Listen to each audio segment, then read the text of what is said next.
name's Ed Piskor. I'm Jim Rugg. Dude, we did it, man. We hit 10,000 strong. Yes. So excited, Ed. Shouts to Kayfabers, new and old. Welcome to the channel if you're newish. Thanks for supporting us for as long as you've had. If you've been here for a hot minute, man. But it's a good feeling. Like, I kind of recommend that people start from zero with something sometimes. Like start something new. Start from the ground up. It was around this time last year. The cool thing about this is that it's 2 months ahead of our first year anniversary, essentially. You know, November 5th is the first episode of our first Wizard show. I count that as the anniversary. 2 months ahead of time, man, and we got 10K. Started at 0. Very awesome. As you say, Ed, thank you to everybody that has made this happen. Every time I meet somebody at a show, I ask them how they learn about it. Yes. Almost all of them, it's somebody tells them about it. Somebody shares it, they see it pop up, especially at this point. You know, like we're past those first few people that found it on their own. Right. And at this point, it really is word of mouth, sharing links. Thank you all so much for that, because that's the number one way everybody says they learn about it. Yeah, and we were at a show not too long ago. Just before that part, we also have been doing drawing streams, junk like that, man. I've been inking some of my comics and sharing them on the stream. Like the crew, the Kayfabe crew, is hanging out with me as I make this comic. It's really fun because the one-for-one energy transfer of like that creative spirit, it's totally matched, man. There are people making their comics. We've received mail from people who already, I'm only on page 11. We've received mail from people who've hung out in the streams and made a mini comic. That's really cool. Cool energy transfer happening. I say all of that because there's this opportunity to do these super chat things on the live streams, and we've gotten a bunch. It's been 2 weeks since we did a proper in-house Kayfabe Weekly. So up on the screen right now, it might have been up there for a few seconds, who knows, man, but no less than 51 or 52 super chats in the past 2 weeks as I was streaming, man. Some people pledge $2. Some people pledge a freaking $100. It's amazing. Yes. It's amazing. There have been so many things that have happened because of this channel that were completely unplanned for. And that idea of live streaming and having that energy is one of those things that I never thought about until it starts to happen now, which is so cool. Like, we spend so much time in a room by ourselves making this stuff. To be able to make it and share it while you're doing it, it's like you have friends there. Mm-hmm. It's great. Yeah. That's really cool. So we were at SPX 2 weeks ago. You had a table. I did a couple of signings. We did a live Kayfabe. Let's talk SPX a little bit. Where to begin? Oh, I know. What a intense comics weekend. SPX is, you know, we've been talking about it at this point now for 2 weeks. It is like comics mainline. Sure. Everybody there is there because they love comics. There are more people making comics just for the love of making comics than any other show I can think of. And the people who are attending, you are going off the beaten path to go there. That is not Comic-Con with costumes or TV premieres or movies. That is just comics, comics, comics, and more comics. And what a weekend. Because we didn't just do a live episode. We didn't just sign some books. We gathered a number of interviews with cartoonists, laid groundworks for future plans for shows, toured a beautiful collection we'll get to eventually. The great Warren Bernard, who we've done a shoot interview with in the past. If you haven't seen that shoot interview, get on the ball. Like, you got to check that thing out, man. This guy, this is actually a segue because there are a lot of people in comics whose names you may not necessarily know, but they are crucial, vital people in the history of comics and in the mechanism that makes comics run. The mark, the non-kayfaber out there, the customer, they just care about, like the writing and the drawing and that. They're takers, consumers. Readers? Sure. During SPX, we lost a very important guy to me. A guy, Bill Shelley's his name, and he is an author, but more than that, let me show off some of his books. So like one of his newest books, one of the newest ones, like because I pick everything up that he's sort of ever done. He did the Jim Warren book for Fantagraphics, biography about the great Warren publisher. But Jim, I've been a fan of this guy's work forever because I care about comics as a culture, you know what I mean? And I want to know where I came from. So this is just a sample of the works of the great Bill Shelley that I have.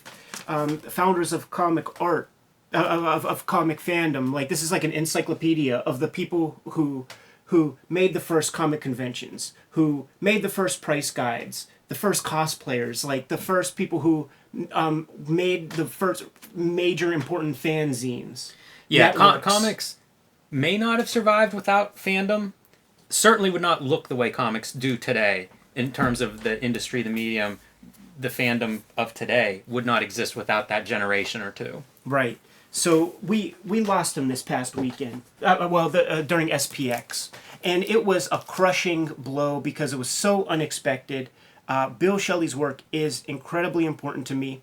When I was trying to describe him to people, you know, in those comic terms, I'm like, the guy is a custodian of comics lore, history.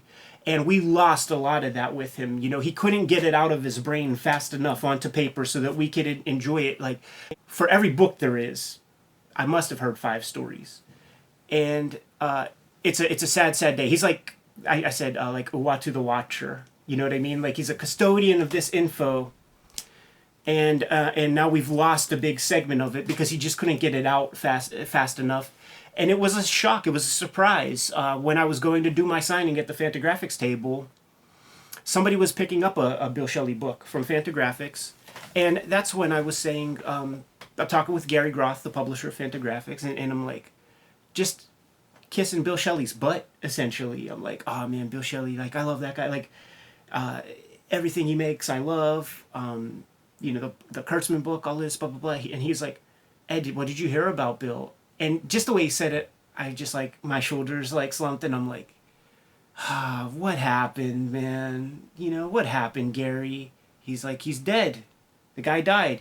Not that old of a guy. No, and the thing that freaked Gary out is that he's 3 years older than Gary. So like that would come up in conversation like throughout the weekend where he's like, he was just 3 years older than me. That's gotta be scary shit. Google him, check out his books. Then you will begin to understand why I'm taking this minute to just talk about the guy, man, because I corresponded with him a lot.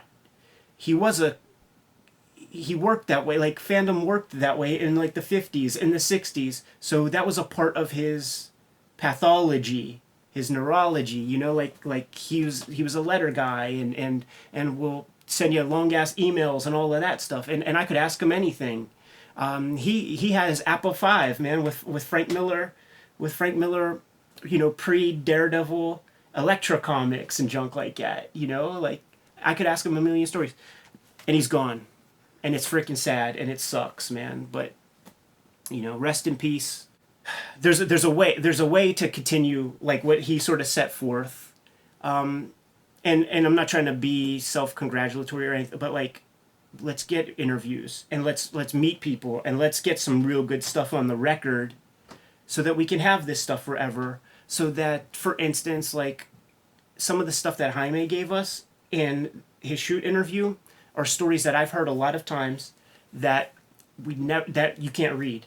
They're not in any TCJ interview. They're nowhere, but I've heard them a million times, and I don't want to just keep them to myself. You know what I mean? But I also don't want to tell other people's story. Right. You know what I mean? So we have this channel and we have this platform that we're building, and it's just going to get bigger and it's just going to get bigger, and we can put these people in front of the camera. We know the questions as fans. We know the questions to ask that we haven't heard asked before, and we could get this stuff on record, man. So I feel like that's a part of how we carry on the legacy of a guy like Bill Shelley, so that we can keep this culture, this oral history essentially of comics going, because that's all it was until guys like him started to put it in stone. Yeah, you're exactly right, Ed. Very well said. I don't know that I have too much to add to that. You know, it's you lose so much history whenever someone like him dies. But you're right. You know, we just take advantage of what we can, while we're here, while we're doing this, and essentially, keep that legacy alive of gathering these stories, sharing these stories, trying to get them on record. Action items, actionable items, man. That's what I'm all about. That's what I've always been about. It ain't keyboard clacking. It's doing shit. Well, you mentioned the Jaime Hernandez interviews. One of my high points of this channel up to this point. One of my high points of my experiences in comics has been getting to know him over the years. Amazing guy. So happy we got to sit down with him at SPX and get some of those stories on record. Yep. Who else did we talk to? We've released a few of these interviews already. Yes, the great Katie Skelly, a cartoonist that I've come up with. We've come up with, like, in tandem, sort of around the same time. So I've known her for a million years. We started out as scrubs, freaking sharing hotel rooms with gangs of people. It's illustrated in the interview. And one of the most boss moments, man, was when she's just like cracking her knuckles, and she's like, "Yeah, and we're the only ones still making comics." And Scott Morse, guy who has had the career of 15 men. Seriously. Those were my preparatory notes. Is like, that guy really, you could cut his resume in half and get 2 Hall of Fame resumes. Yes. One as a cartoonist, one as an animator.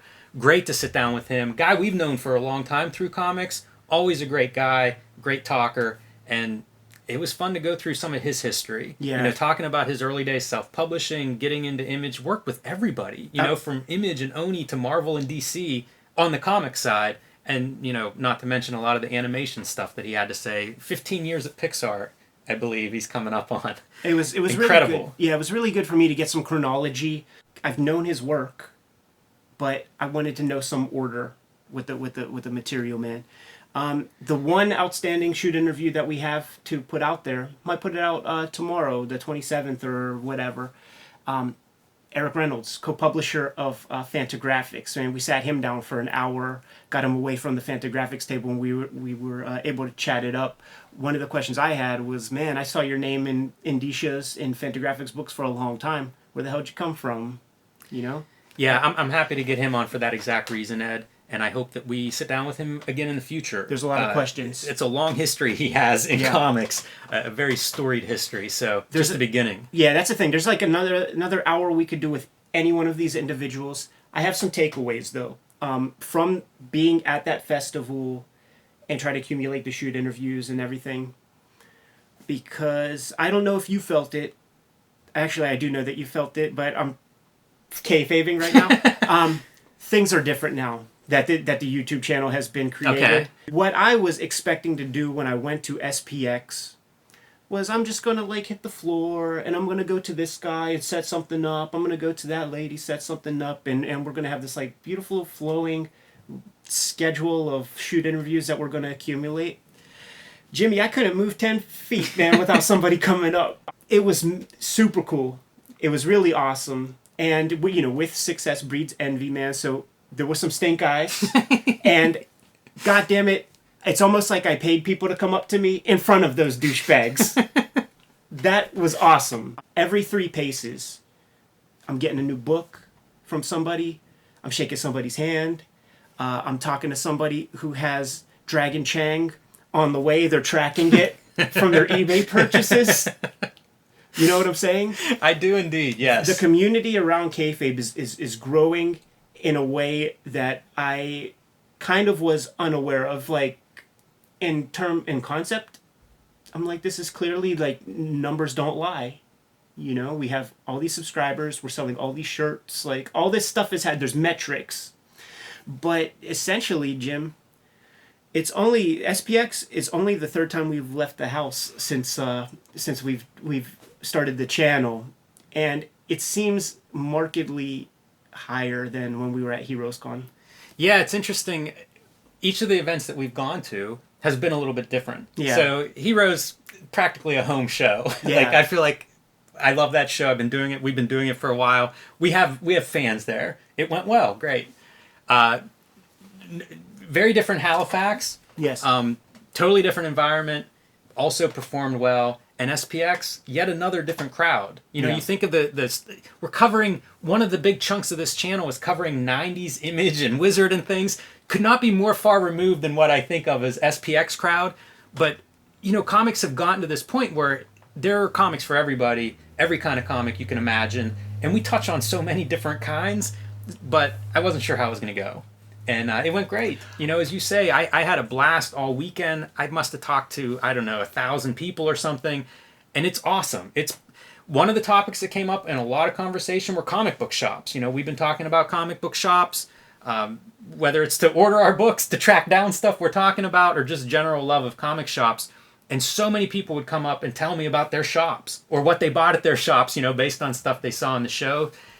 Just great. Just a great weekend of like comics in every form, fashion, and conversation you could imagine. And I love it. Like everybody I met, that came up because of this show, awesome. It was just great. Great weekend. Let's keep the SPX flavor going, man. But just because you mentioned people talking about comic shops and all that, man, let's put it out there that because we're offensive players and we love comic shops, we want to promote comic shops in any way we can think of. And one of the ways that we thought of was by highlighting any kind of like introductory videos to the shop. More often than not, it seems to be that those videos will be the submissions that would have been sent to participate in the Eisner nominations for Best Retailer, Spirit of Retail Award. Mm-hmm. And if your shop has those videos on YouTube, or if not, you could send them to us. We could work something out. But we want to highlight one store every Kayfabe Weekly, if possible. I got to be on the committee to choose the best shop for 2015 or something, and there were many videos to look through, to choose from. Jim, they were all great, man. So what's the shop like? We're gonna sign off this episode with a video from a shop. Like what shop is it? Because we met these dudes at SPX, right? Yes. In fact, I have lots of shop talk, but let's start with these guys. So this is Four Color Fantasies. They're in Winchester, Virginia. They've been around 32 years. Wow. I love these shops with the long histories and legacy.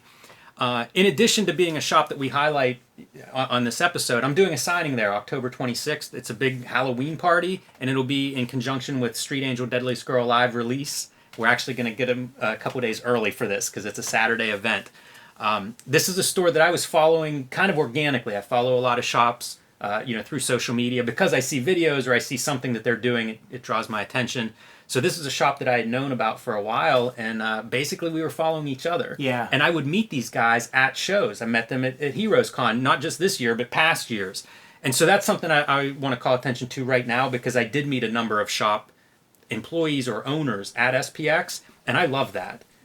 They're there looking for new Cartoonist, mini comics, self-published books, things that maybe don't go through Diamond or they haven't heard of, new stuff that they can bring back to their stores to make their stores awesome. So here's a couple that I ran into at SPX. Great. Escape Pod Comics, Huntington, Long Island store. Four Color Fantasies, I mentioned. Local Heroes from Norfolk, Virginia. Fourth Wall Comics from Lancaster, PA. Gutter Pop Comics in Buffalo. I'm probably forgetting a few, but I love this. It reminded me, by the way, happy 20th anniversary to Green Brain Comics in Dearborn, Michigan, who I met at SPX, at my first SPX. They used to come every year for the same reason. Look for good, cool comics that are off the beaten path to serve their customers. So a great shop. Like I said, love to see these shops that have been around for years that are doing well. So 20 years in, congratulations, Dan and Katie. Yeah, that's awesome, man. By the way, thanks Fourth Wall Comics for bringing us kind of a care package at SPX. Brought us some comics, brought us some t-shirts, very awesome, but delivered it all in a short box that was branded with Valiant Comics. I feel like that's a little bit of a rib. Yeah. They're pulling pranks, man. Yeah. But it was the Fourth Wall dude, like the homie of the Fourth Wall guy who was like, Dragon Chang, freaking awesome. I live in Lancaster, same town as Tim Truman. Never knew this comic existed. That's what the Kayfabe channel's about, dude. Very much so. and all of SPX really felt that way. It's just sharing whatever comics you're excited about, whatever comics you're making. Like, what a vibe. One of the new things that we decided to do with the channel... Oh, you know what? Maybe... I'm of many minds because it's been 2 weeks, Jimmy. There's so much happening. Should we keep going with SPX? I have some other SPX. Keep going with SPX for a bit. Okay. Let's keep down that road. Can I tell you about a fun humiliation I had? Okay. Love to hear a good humiliating story. Yes, and it's all me who's getting humiliated. Okay, before that, because there is so many SPX things. Now, doing the X-Men comic, that's not the SPX audience. You know what I'm saying? And there were many people, dozens of people, who came to SPX because the X-Men Grand Design dude is going to show up and sign my comics. To you guys, super grateful. That was awesome. There was one fella. This has never happened to me before, Jimmy. This is not a humiliation on me Okay, story. all right. This has never happened. The guy checked himself out of a hospital from gallbladder surgery. And, like, I think do you get stone? Yeah, you get gallstones, yeah. So he had 2 major ones. The one in the bile duct was the dangerous, the one that hurt most or something like that. He got one of them fuckers shoehorned out of his guts or whatever, signed himself out of the hospital, came to get his X-Men Grand Design books signed up, and he's gonna, they're keeping the meter running. You know how that goes, man. They're like, yeah, we'll keep this bed nice and warm for you, man, keeping that meter running. And then he left and went back to the hospital. That's unbelievable. Yeah, That's amazing. And the guy who was sitting next to me, Joe something or other, I forget. I'm sorry, forgot his name, but he's like a sort of famous illustrator who has a book out from Fantagraphics. He's sitting there drawing, and I sit back and I'm like, well, that one's never happened to me. He was like, I was about to ask you if you get that all the time. That's a great story. I don't know how you turn it into a blurb, but man, what an endorsement. Yeah, I know, right? It was also like, I wanted to sanitize a little. Like, it was just like such For a his gross. sake too. Yeah, sure. It was just, it was pretty gross, and I was just like, oh, I really want to. Wow. I feel icky. That's amazing. I want to give a shout out to Annie Koyama from Koyama Press, one of my favorite people in comics. She is going in a different direction professionally. This was her last SPX as Koyama Press comic book publisher. So, talk about time passing. I think she's been publishing for about 10 years or so. I feel like I've known her for about 10 years. Huge inspiration to lots of cartoonists and publishers in comics. I feel grateful that comics has had Annie Koyama as part of it, and just want to, give a little bit of acknowledgement to what she's meant to me and to comics and to small press like SPX over the last decade. So great to see her there, and I look forward to the next iteration of her business. Yeah, it's going to be fun to see because she's clearly a super dynamic person, and whatever she puts her mind to, she's going to do it to her fullest capabilities. So an incredible eye for talent. Michael DeForge is the first name that always comes to mind when I think of Koyama Press, but she has published a wide array of beautiful books and cartoonists over her decades. So big thanks to her. So I just did signings. 1 hour clips at the Fantagraphics table, and that was super awesome, man. But Gary, Eric, and we've done good business for about 6 years now. It was 6 years ago that we debuted Hip Hop Family Tree for the first time in living color at SPX. It's been that long since I escaped poverty, basically. We've done good business together, and he'll put together the dinner afterwards. Everybody's working their asses off, so there'll be the dinner.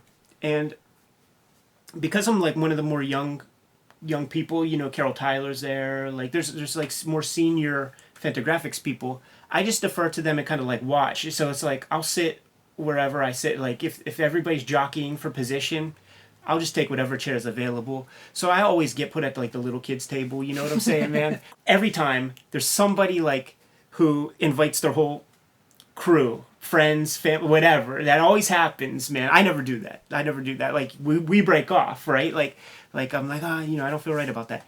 So to start, well, before we get to the dinner, Miss Carol Tyler, one of the people who I've known in comics for the longest because of Space. She's from Cincinnati. Space is in Columbus, Ohio, so she would do that show.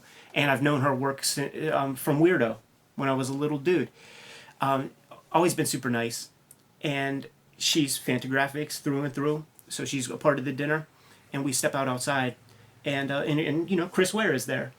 And she's like, well, Chris, you will come with us, because I guess he didn't have like specific dinner plans or anything. It's been a hot minute since Chris Ware made Gary some fresh loot. You know what I'm saying? So he felt weird about it and everything. In that the kayfabe kind of Chris Ware character kind of way. We're like, oh, I don't know, and like all of that. And eventually, like Gary comes down. You know, he freshened up and shit. And he comes out, man. Everybody ready to go, and Chris is like, oh, I don't know if I should come. And Gary like Chris is tall. Gary's a shorter dude. Gary like looks up at him. And he's like, Chris, I don't know that would be a good idea. I turned super red because I thought I was seeing something happen in front of me.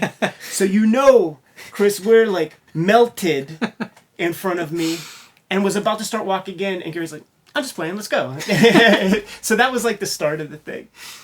And then on the way out there, you know, Gary's walking, talking to whoever. Me, Carol, Chris Ware, making small, frivolous chit-chat. And Carol's like, oh, Ed, you spent like how long on that last book that you made? And I'm like, oh no. Yeah, a couple years. Like, but like in days, it was like every day in a row, right? And I'm like, well, yeah, sure. It's like over 1,000 days or something. I charted, and Chris was like, oh yeah, what was that? And I'm like, oh no, don't do this to me. And she's like, yeah, tell him, what was it? It was like a Marvel thing. I've read almost every Chris Ware interview that's on paper. I've read him cutting promos on X-Men comics. I know what my X-Men comic is. It's dumb fun. I'm just having a good time. It's not a Marvel comic. It's an Eddie P comic. But I read all the interviews. Him specifically on stage with Caitlin McGurk saying that he thought X-Men 137 was the greatest comic ever till he showed it to his mom and she's like, this is a pile of shit. I've heard it all. And then I have to say what I worked on in front of the guy. One of my favorite cartoonists ever. Great. Yeah. So it's like we transferred that Chris Ware energy. It went all on to me, and I don't usually have that. You know what I mean? Especially in a circle like that. Yes, like I feel very comfortable. But I'm like, oh no. Now I'm Dan Pussy to Chris Ware, man. Now I'm Dan Pussy. And that, by the way, that's not the only time that happened to be out there, man. Because Gary's like, Ed, what is this new thing you're working on? And I was like, Gary, if you guys still had your monster imprint, it would fit there. But like, this is a weird comic. Like, let me show it to you first before you say you want to stay in like the Ed Piskor business, man. Because you might not. And we had that conversation where it's like, I'll show it to you. And if you don't want to, no sweat, man. Because like we've done great work together and I could easily see how this doesn't fit your brand. And they're super cool because they're like, yeah, vice versa, man. Like if you go somewhere else, it's all gravy, man. Because we have such a good relationship. There will be more Fantagraphics books. This is my favorite comic story I've heard in forever. I've been seeing these roles like all switching around because it's so funny the cachet that these different books have in different circles. Right, it's great. Right. And it's like Damn pussy. I've been keeping that from you since we were there, man. Because I knew it was going to play well to the Kayfabe Weekly, man. Because you know the score, you know what I'm feeling, the humiliation of having to explain to Chris Ware, one of the greatest living cartoonists in America, the virtues of my dumb X-Men. It illustrates what comics are so perfectly. It's just great. It was so cool, man. Like it was one of those great moments, you know. And it was that was another thing where the kayfabe shoot interview thing kind of got truncated in terms of like what we were able to collect and output. Because I had a chance to hang out with Gary and Carol and Chris Ware and. The dinner went on for like 3 hours, you know what I mean? So it's like that first hour, we got to get the knuckleheads in and out and send them back so that we could have our own little cipher and do that real shit, you know?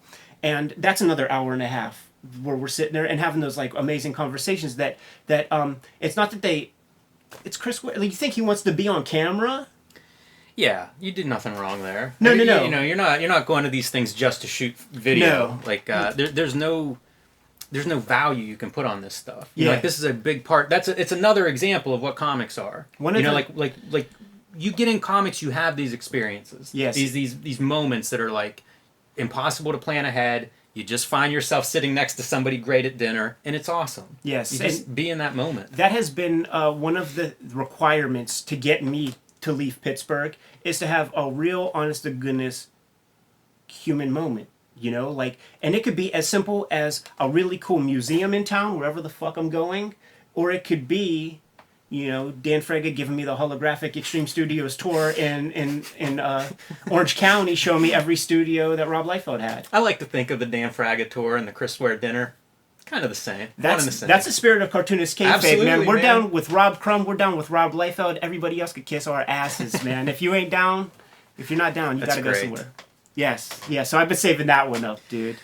That's really good. I cannot top that with any of my dinner plans. I watched Hell Comes to Frogtown that night. So yeah, the frog guy's different. So since we started the channel, we've been bringing more and more things into the fold. We've been, you know, we needed a SoundCloud because there's like a podcast component. We got a damn P.O. box because people wanted to start sending us mail.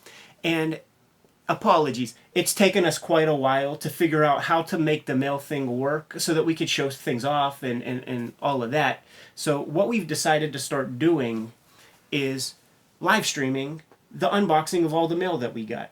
You know, that's something we've been doing the past 2 weeks, and it's been a pretty successful thing. It's very fun.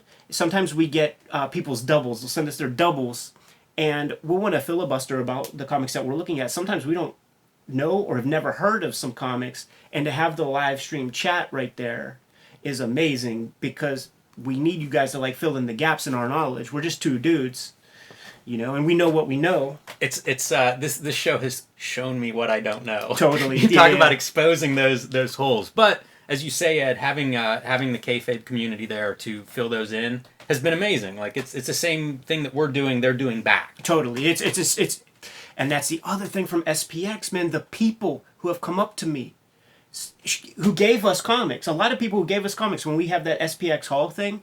I don't know that all those comics were represented, but I must have gotten at least 24, with no exaggeration, comics from people who made them in the past year and had us playing on in the background. And I overused that term, the battery in the back, like on the channel. And of course, they were like, yo, you put the battery in my back. They say the words, you know what I'm saying? You put the battery in my back. Thanks for getting me like to sharpen a pencil after 2 years, 3 years, all of that. That's another one of those things I did not anticipate and we'll never hear enough. No, right. I love it. Yeah. I love it because like it's what I do. It's me listening to somebody else, you know, while I'm inking or something. The greatest thing. Yeah, freaking awesome, man. So the streams are cool. We won't necessarily always keep them on the main page, but we will keep them available in the live stream playlist always. That's like a new piece to our puzzle. Jimmy, I got some mail earlier. We shot a show and tell, maybe next week's show and tell, for the. We got the proofs in. For this baby right here, man. Wow. This is the book. Look at the size of that. Yeah. Look at that shine on that gold. That's for the haters, man. The haters can lick on that fucking 20 karat foil right there, man. So this is the book. We got the proofs for the Ed Piskor Studio Edition. Look at this baby. Can't even fit it all on the fucking screen because it's so big. This is 2 size. This is the size of the book. This is what it's going to be. And every single page is in here. So we put it under the microscope, showed off a little bit of the stuff. But when I was out there at SPX, like we were having that conversation about, you know, giving good value to the readers out there and trying to make this work. It's $150. But we worked a couple of things out at Fantagraphics, man. So we put together, like if you get the book from Fanta, we had some production issues because we needed to make this thing perfect. And we had to delay things a little bit. So it's actually not going to come out in 2019, but it's clearly here. It's just like we had some production things. Some stuff with the foil had to be... If I get gold, I want the gold that I want. Who knew you could choose from like 6 different flavors? You know what I'm saying, man? So we got the gold that I wanted. And we have, if you get it through the Fantagraphics website, so you can cancel your Amazon order. Who cares about them? Get it straight from the source, fantagraphics.com. Search out the Ed Piskor Studio Edition. We have a coupon code, promo code, whatever they call that stuff. It's Studio Ed, one word, all caps here on the paper. It's good for 20% off the book, and it's good for 10% off of the more limited edition version that we're doing. That is going to have like a tipped in image that's not in the book. I'm going to sign every single one, and with a gold pen. Maybe. I'm not going to guarantee that. Okay. Yeah, but maybe it's a good idea. It's classy. You know what I mean? And maybe I'll wear my gold teeth while I do it. But super thrilled with the way this thing turned out. We put it on the microscope. That's going to be a future show and tell. It's unbelievable that it's here. And for the Ed Piskor fan out there, man, like they're the ones who are going to have this thing. It's a boutique, crazy, bougie item that I've never thought in a million years that I would have see the light of day. It's great. I am very proud of you, Ed, for putting this thing together. And look, man, I love artist editions, almost to a point of having a problem with buying them. And there are some innovations in that I think are going to become the norm of the artist editions. So I'm excited for us to keep looking at it as the date gets closer to release. I think people are going to be very excited by what's inside there. Yeah. So like the stage that this is what they call the wet proofs, where we got the whole thing printed up on the exact paper. It's just unbound. You know what I mean? So that we could like with almost a literal microscope, like just make sure it's all good. We signed off. The thing's being printed. Just takes forever for the shit to come back from China. You know, the Klaus book is going to be delayed even further because there were different production problems. When you have a $150 book, you want it to be perfect. It has to be bulletproof. We've made it so. Yeah, no doubt about it. And talking about the problems in production, people go to the printers to proof these things. Right. Whenever you're working at that scale, at that level of detail, it's got to be right. Yes. So I mean, like people literally fly halfway around the world to do press checks on these things and to make sure that they are right. You don't make a mistake on a book that costs this much. Chris Ware is one of those guys who famously has visited Chinese print facilities, man, to check the colors of the percentage of blue that was going to be going on his pages and stuff. And at that dinner, I realized like there's always a level up. It's like we know what we know, and we know more than a job, or we know more than but like you don't know everything, man. So we have to like look up to the cartoonists ahead of us in the game for to drop science, man. We have to pull their coat, as Iceberg Slim would say, man, and get that intel. And he was talking about like he knows the printers that he uses and stuff, and he has printers that he prefers, and like Pantheon listens. You know what I'm saying? Like I asked him, I'm like, dude, do you get that stuff put into your contract or something? And he's just like, they want to make a good book too, and like he dropped the name, and he's like, not only that, but English is not even their first language, and they catch copy edits that my editors and myself and my wife didn't catch. Unreal. Yeah. So that to me, that is so that's like that is that next level thing where we do this long enough and use enough of the world's printers that we develop a preference. You know what's great, Ed? And I never thought about it until you just said that. Printing was an art form for a long time, for centuries. I mean, like you would have families that were printers. You would have publishers that were also the printers. And there was a real craft and level of artisan craftsmanship on display. And then we get to the point of like, printing is just this fast thing that's being done all over the place. As we have become more, as the printed book has become more of a antiquated technology, certainly not the only delivery system, not the cheapest, not the most effective, all these different things. It's become more of a specialty. We're moving back to that art craft level of printing. Right. Like we're going to see probably a few more printers that become known because of their level of craft and their attention to detail and really delivering something that has that special component that's worth, killing those trees. Right. That's worth paying, $20, $30, $40 for a book because it's just this beautiful thing. It's kind of exciting to think about that. I hadn't considered it until you just described Chris Ware, but that's what we're going to do. Printing's not like the default thing the way it was 20 years ago, in publishing or in distribution. Printing is really this thing of like, you're making this book because you believe it has a special quality. And I think we're going to see more printers emerge that share that vision. I agree. And when there become fewer and fewer, you're going to be able to build like longer relationships and more personal relationships with them. It was a conversation I had many years ago with Tom, who just finished drawing Fantastic Four Grand Design. We're going to get him back on the channel soon. But a long time ago, he was talking about like the print number, the number of units per volume. It's it's 1850s numbers. You know what I'm saying? Like it's super small compared Right. to like height post-industrial revolution. Certainly paperbacks, like doing a million copies of garbage. It's becoming smaller, and more boutique and specialized. Yeah, not necessarily a bad thing. No. I mean, look, conversely, comic books and graphic novels have never looked better. So, there's other challenges that go with that kind of transition. But in terms of quality, like, it's kind of exciting. Yeah. Especially if you're a bookophile.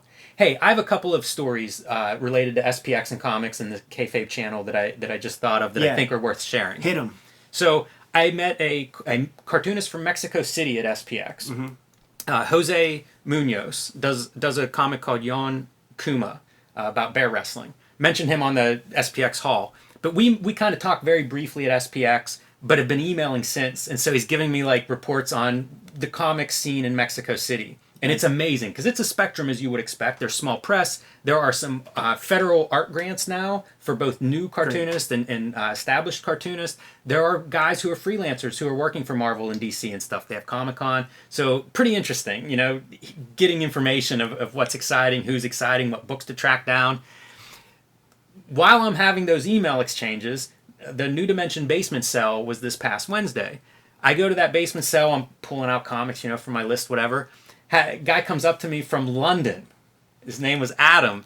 He had come there basically doing the Pittsburgh Comics tour, so it's Ides, it's copacetic, you time it out with the basement cell. Awesome. We're talking about it. He's a cartoonist. And he's telling me about the scene in London and in the UK. It's these scenes exist like anywhere. If somebody's not familiar with comics, you find other cartoonists. Yeah. Like you sort of know about each other and who's doing what and what's exciting. So he's giving me the rundown of like the UK scene and talking about like different areas and the kind of comics that are being made there. Scotland is horror and sci-fi, he says, at the moment, which is really cool to hear. Yeah. So we talked a bit. Great meeting you, Adam, and I love this, like getting these reports from around the world of these different scenes. And he says he's going to send us a box of some representation of some of the other cartoonists and what's going on there.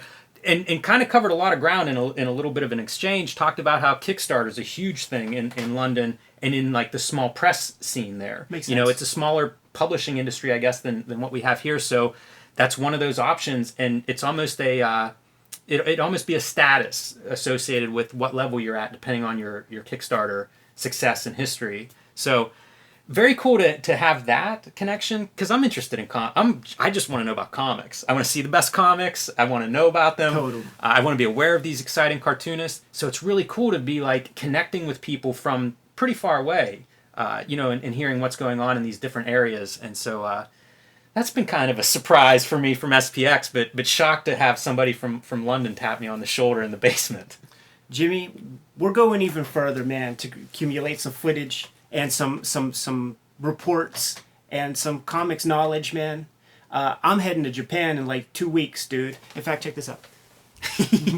Check this like little monstrosity, man. You put your phone here and it like stabilizes. You can get cool angles and stuff. It's called a gimbal. And I got this for the trip. You know what I'm saying, man? Because I'm going to Nakano Broadway Mall. The Kayfabers were very generous with giving me marching orders on what I need to do, where I need to go, so that I could hit the ground running immediately. One of the things that I have waiting for me already out there, already paid for the damn thing, is I have a pocket Wi-Fi waiting for me at Narita Airport, Terminal 1, at the post office. I got to go there right before I pick up my bags. And it's a pocket Wi-Fi, so I'm always connected, and it's a quick speed. The idea being I'll be able to run around, do crazy shit by day. By night, I don't know anybody out there, man. I'll just hang out, edit footage, and upload this shit to the Kayfabe channel. Let's find out what I can discover out there, dude. I'm hooking up with a couple people. I'm hooking up with a translator. The reason I'm going when I'm going is because the translator that I know, who translates like Spider-Man comics and shit into Japanese, he's gonna be at New York Comic Con. So like when that's done, early October, Yeah. he comes back. Give him a day or two to chill out, and then boom, hitting the ground running. He gave me a lot of like options. He's like, "Yo, Ed, man, it's a sensitive topic, but how do you feel about porn manga? Like, would it be against your morality or something to like go visit a porn manga studio?" Gives a fuck, man. You know, it's gonna be cool. Yeah, I'm excited. This is like the next evolution is our ability to go out and Let's see if it actually does something. Look at that. go out and look at these collections. Go out and look at different artist studios. You know, go out, get some shelf porn. Yeah. This is you know, I keep thinking like we're still at the beginning of this. We are. And that's so exciting. Yeah. I mean, we've had comic careers for 16 years, but we're only 1 year on the vid. Speaking of Tokyo, man, I hope there's a lot of Cartoonist Kayfabe shirts representing as you travel those streets. Make that shit happen. We see where those orders go, and Yeah. we've sold some stuff there. That's really awesome. I was talking to somebody, South Africa, Africa Comic Con. Dev the Collector, my homeboy, man. Like we guilted him into buying kayfabe merch. When I was like, come on, we just need someone in the continent of Africa to buy a freaking kayfabe thing, so we can have that bragging right. Well, I was messaging with him about the comic scene there, so hopefully we'll get some representation of what's going on there that we can share with the kayfabers. You know, like the shit is going so wide that I said that, you know, inhabited continent on one of my latest like Instagram posts or something, and somebody said, well, I have a friend who's a comics fan. They're a scientist, and they're at that whatever that station is, man, where, you know, John Carpenter's thing happened. Like, they're there, and he's like, well, I might just send him a kayfabe shirt. It'd be nice to see the kayfabe on all 7 continents. Yes. That's yes. awesome. So much, man. That was one of the funner things of SPX weekend, was seeing all the social media posts, because there were 4 or 5 other shows, conventions that were happening that weekend. I saw T-shirts from all of them. Yes, there were, that same weekend of SPX, there were kayfabe shirts all across North America, because there was a toy show in Canada where people were rocking kayfabe gear. I saw Michigan. I saw Austin. It's Yeah, incredible. Plastic Flame, father-son kayfabers, man. We met them at Heroes Con, and they were representing in father-son fashion.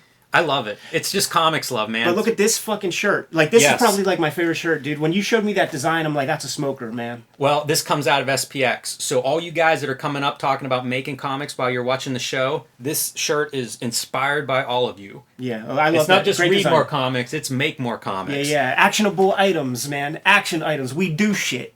We do shit Absolutely. here. It's really cool. That inspiration, like, I feel that energy, that battery recharge, Ed. Yeah, for sure, man. Jimmy, we're coming up on 50. Yes. The battery's going to run low. We've been shooting footage for about 5-6 hours today. Yeah, Long it's day. a good day. It's a good day. Better get the heck out of here. Kayfabers, thank you so freaking much for getting us to 10K in 10 months. 1,000 a month, Jimmy. I love it. I love it. It, like I said, it is so inspiring. If you guys have been connected with the channel for a hot minute, but you've not yet subscribed, I encourage you to do so. Once you hit the bell icon, it'll notify you when we have those live streams that everybody wants to be a part of, but we're not necessarily keeping those live all the time just so they don't clutter up the channel. Like, I would rather you watch an hour of our produced stuff than 3 hours of just frivolous chit-chat and you have no idea what's going to happen. You can do both. Yeah. Just click that icon, and we'll let you know whenever we're streaming. Where can they get that shirt, though? You can pick up this cartoon kayfabe merchandise at our spread shop. There is a link below the video to that, including this shirt. And everybody, it's available in the dark type. It's also available in white type if you want a dark shirt. Oh, so cool. Yeah, go awesome, through our man. designs. Find one that fits you. So, Jimmy, man, post SPX, 2 weeks removed. The energy levels are high. I'm very well rested. It's time to make more comics, man. So give these dudes their marching orders quick. Read more comics. And check out this video for 4-Color Fantasies. Hey, this is Steve from 4-Color Fantasies. And this is Eric. We're going to give you a quick walk through our store. Coming through the back door here. The door does squeak. First up, we got magazine back issues in the back left. Got gaming on the right, comics on the left. We got dollar bin right near the door as well. Everything in here is $1. It's in no order, so people can just dig through and find cool little treasures. We have our wall of comics every month, a different theme. At the moment, this is all of our charity sketch covers for our FCF Covers Literacy charity, with covers by Jeff Lemire, Matteo Scalera, Matt Kent, a bunch of others. And as you walk in, you hit our wall of trade paperbacks. This is all separated by publisher and alphabetical within that, with more mature stuff on top and then more kid-friendly as it goes down towards the bottom. As you round the corner, there's the register there with a bunch of nonsense that customers give us. Halloween decorations still up. Got our stand for new number ones. We try to put fancy new number ones there that we believe in. Sometimes the big 2 books, but really just books that we strongly believe in.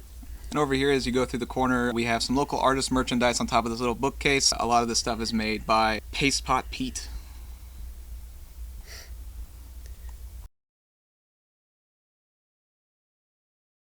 Got some oversized trades and manga. We don't have a lot of manga, but whatever we do have is here.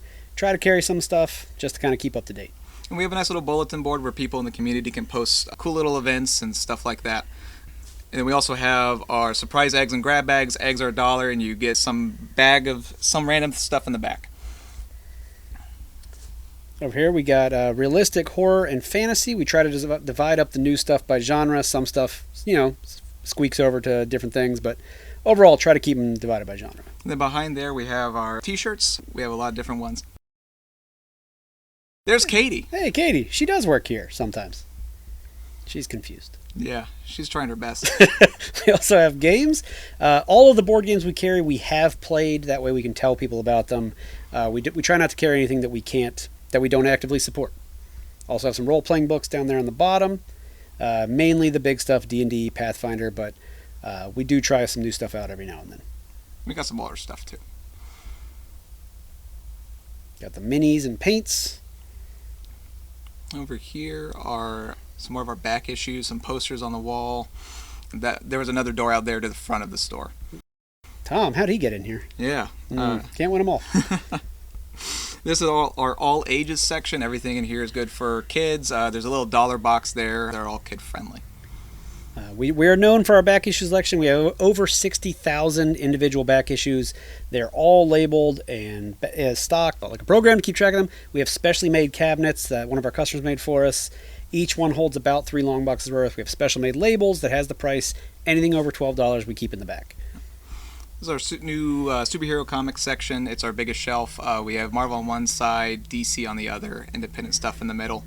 After stuff is on there a month, we take them off. As you move on down, we got eclectic, sci-fi, and all ages. I mean, exactly what it says. Try to keep them up, divided up by genre.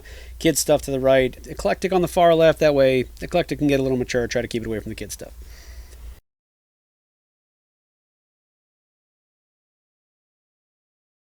This is our case. Usually we have expensive stuff in here, anything over $12. At the moment, it's more sketch covers for the charity. Just a good way to show them off. Got a picture of Eric here working. Done, making some bags and boards.